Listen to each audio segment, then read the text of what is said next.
Most people know about the Lone Ranger, but how many people know that it was actually inspired by one of the first black U.S. Marshals ever? Well, that's what most credible historians believe. This story starts with Bass Reeves, who was born enslaved in 1838 in Crawford County, Arkansas, less than 2 decades after he was forced to serve for the Confederates. According to legend, he got into a dispute with his enslaver over a card game and was forced to escape into indigenous territory. This led to him living with the Creek, Cherokee, and Seminole nations. And these nations taught him their languages, their tracking, and survival skills, all of which he mastered and became an expert at.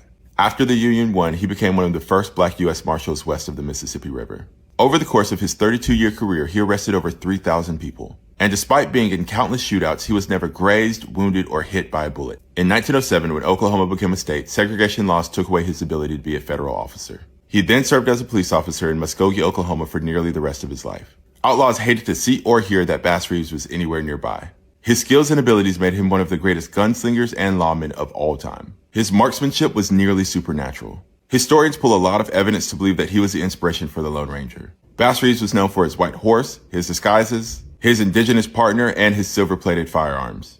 And historians point to even more evidence that Hollywood took his story, whitewashed it, and nearly erased his legend. In spite of that, we're still able to tell a story about a man who never lost a suspect, and a man whose legacy can never be duplicated.